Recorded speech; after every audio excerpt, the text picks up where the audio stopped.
আছে, উহুদের ময়দান এখনো আছে, বদরের ময়দান এখনো আছে। যে কোনো মুহূর্তে, যে কোনো সময় ইসলামের বিরুদ্ধে তারা কথা বলবে, বাইতুল মুকাররমের সামনে তাদের মাথা কাটা হবে। ঠিক কিনা বল? এক আবুল্লাহ এক কথা কইছিল, এক আবুল্লাহ এক কথা কইছিল, এখন কেন কইরা মরে? ঠিক নিও ভাই? Jello jello jello jello. তাহলে জিজ্ঞেস তুই নাচস করে? কই নাচতাম না, আল্লাহ ওই তো নাচে। নাউজুবিল্লাহ বলেন না, আল্লাহ বলে নাচে। আর কই বলে কইরে আল্লাহ কই নাচে? কোন কুলা হুজুরে নাচে, মালিক কেনে নাচে, ইলাহি নে নাচে, আল্লাহ নাচে। নাউজুবিল্লাহ বলেন না। কই ফাটাইছি, কই ফাটাইছি? জেলখানা এমন জায়গা দিয়ে বইরা রাখছে, দেখো আর জীবন কইতে মান সাব্বা নাবিয়ান ফাকতুলু। যে নবীকে গালি দিবে, যে আল্লাহকে গালি দিবে, যে কোরআনকে নিয়ে কথা বলবে, আমরা ছাড় দিব না। ঠিক কিনা বল? তুমি আমাকে নিয়ে কথা বলতে পারো, আমার বাপকে নিয়ে কথা বলতে পারো, কিন্তু মনে রাখবা আমার ধর্মকে নিয়ে কথা বললে, আমার কোরআনকে নিয়ে কথা বললে, আমার হাদিসকে নিয়ে কথা বললে আল্লাহর মুসলমান ছাড় দিবে না। ঠিক কিনা বল? আমরা এক ওয়াক্ত নামাজ কম করতে পারি, মাঝে মাঝে নামাজ ছাড়তে পারি, রোজা ছাড়তে পারি, কিন্তু আমার আল্লাহর নিয়ে কথা বলে কিন্তু আমরা ছাড় দিব না। এবার নবীজি হয়ে গেলেন সাইয়্যিদুল মুরসালিন। এবার আবার রওনা করলেন নবীজি। প্রথম আসমান পার হইলেন, দ্বিতীয় আসমান পার হইলেন, সংক্ষিপ্ত একবার ছোট্ট সময়ে বলে ফেলতেছি। তৃতীয় আসমান পার হইলেন, চতুর্থ আসমান পার হইলেন, পঞ্চম আসমান, ষষ্ঠ আসমান, সপ্তম আসমান পার হইলেন। পার হওয়ার পরে বোরাক যখন আগুনের কাছে চলে গেল, দেখেন সপ্তম আসমানের পরে আর ঠান্ডা নেই, খালি আগুন আর আগুন। এবার বোরাক কয়, হুজুর আমি আর সামনে গেলে আমার ইয়াগুলো ঘুরে যাইব, কি পাখাগুলো ঘুরে যাবো। জিবরাইল কয়, হুজুর আমি আর সামনে যাই যেতাম না।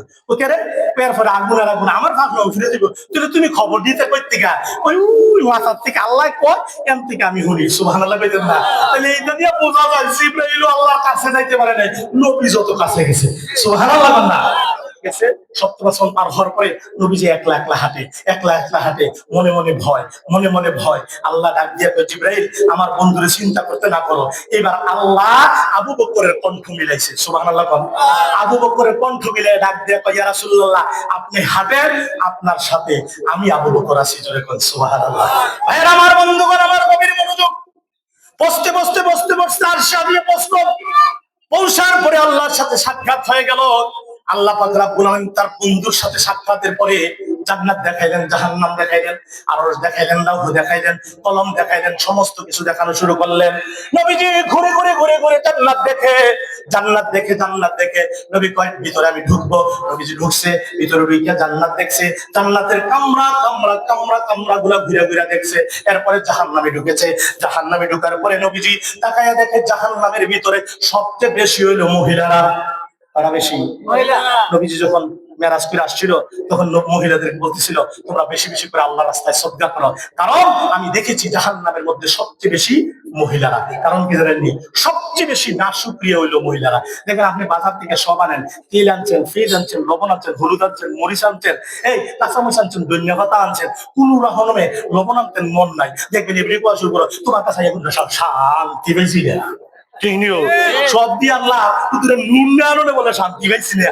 এবারে দেখবেন এবারে নাশুকরিয়া বেশি, নাশুকরিয়া বেশি। দেখবেন এই পাশের বাড়ি বেরি কি সুন্দর ঈদের মধ্যে 10,000 টাকা শাড়ি কিনছে, আর তুমি যে একটা শাড়ি আনছো আমরা বাড়ির কামলা বেরিয়েও করে না। ঠিক কিনা? এজন্য নবী বলেছে, হে মহিলারা তাসাদদাক না, তোমরা বেশি বেশি করে করো, সদকা করো, কারণ আমি দেখেছি জাহান্নামের মধ্যে সবচেয়ে বেশি কি নারী। এবারে খেয়াল করেন, এবার খেয়াল করেন, নবী আরো সামনে উঠেছে, সামনে যাচ্ছে, চিৎকার মারতেছে একটা মহিলা, চিৎকার মারে মহিলা। নবীজি যাবে আগায় গেছে, দাঁড়িয়ে তাকায় দেখে মহিলার ওই চুলগুলার মধ্যে, মহিলার ওই চুলগুলার মধ্যে টাঙায় রাখছে, চুলগুলার মধ্যে রশি বাঁধা জাহান্নামের উপরে টাঙায় রাখছে, আর চিৎকার করতেছে। নবী ডাক দিয়ে কয়, জিবরাইল এই মহিলাকে ডাক। যেই মহিলার চুলের মধ্যে বাঁধা জাহান্নামের মধ্যে লটকায় রাখছে, এবার জিবরাইল ডাক দেয়া কয়, হুজুর এই মহিলা হইলো সেই মহিলা, যেই মহিলা নাকি পরপুরুষের সামনে নিজের চুলগুলা বের করে রাখতো। নাউজুবিল্লাহ বলতেন না? চুলগুলা, মা বোনেরা আপনারা মন দিয়া শুনেন, চুলগুলা যারা আপনার মাহরুম ছাড়া অন্য পুরুষ, চুল দেখা কি হারাম, চুল দেখা কি হারাম। আর আমরা এখানে দেখানোর লিগে মাশাআল্লাহ কয়েক রকমের কাটিং দেয়। আমরা চুল কাটতে লাগে 40 টাকা, তারা চুল কাটতে লাগে 600 টাকা। 1 স্টেপ, 2 স্টেপ, 3 স্টেপ, 4 স্টেপ বক কাটিং আছে না নাই? এখানে উভয়াতে সিফা সাফাই পার্লার খুঁজে, মধুরিয়া বিউটি পার্লার আছে না নাই? হালা বেটি দিয়ে দলা করুন না ফালদার আছে না নাই?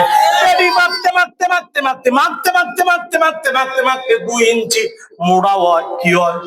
মোড়া হয়। এক বেটি চাইয়া দেখলাম এমনি যেতে খায় আপ করে না এমনি দেয়। আমি বললাম কি করে এমনি দেয় করে? আমি উঠে গেলাম কি করে এমনি করে? হুজুর লিপস্টিক দিছি তো, আমি যদি গোস্তটা কামড় দেয় লিপস্টিকটা যাইব না। আছে না না? আল্লাহর মাইপা দেখেন আল্লাহরে ঢুকার আগে বেটের ওজন হলো 60 কেজি, বাইর করে দেখবেন 63 কেজি। কিরে 3 কেজি বাড়লো কেন? বৈশ্যা তো বসে গেলে লেগে জানেননি বেটা ইচ্ছা দেখানেন নাই কা। আল্লাহর নবী যখন জাহান্নামে গেলেন, আল্লাহর নবী যখন জাহান্নামে গেলেন, তাকায়া দেখলেন চুলের মুঠিটার মধ্যে পাঞ্জা জাহান্নামের মধ্যে লটকায় রাখছে, লটকায় রাখছে। ও বন্ধুরা মন দিয়ে শুনো, নবী আর একটু সামনের দিকে গেলেন জাহান্নামের ভিতরে, জাহান্নামের ভিতরে যাওয়ার পরে নবী তাকায়া দেখলেন একটা মহিলার উপর করে রাখছে, এবিডির তো সুলো বাঁধছে, এবিডির এই বুকের মধ্যে, বুকের 2টা অংশের মধ্যে রশি পেঁচায়া আল্লাহ পাক রব্বুল আলামিন জাহান্নামের মধ্যে লটকায় রাখছে। মহিলাটা কাঁদতেছে, চিৎকার করতেছে, চিৎকার করতেছে, আল্লাহ দুনিয়ার জমিনে ভুল করেছি, দুনিয়ার জমিনে ভুল করেছি, কাপড়দায় চলেছি, আল্লাহ মাফ করে দাও। আল্লাহ শুনে না, জাহান্নামের ফেরেশতারা দেমদা কি দা, কথা কইতেন না, কি দা দেমদা কেড়ে জানেননি? দেমদা কেড়ে আপনি যে ঘুষ খাইছেন, আপনি যে সুদ খাইছেন, ফরহক মারছেন, অন্য সম্পত্তি খাইতে খাইতে খাইতে খাইতে তামা তামা করে লেছেন, শৈলটা দেওয়ার শৈলটা দেখবেন যিনি ঘুষ খায় তিনি মাথা চুল নেই, কি নেয়? মাথা কি নেয়? চুল নেই, চুলতে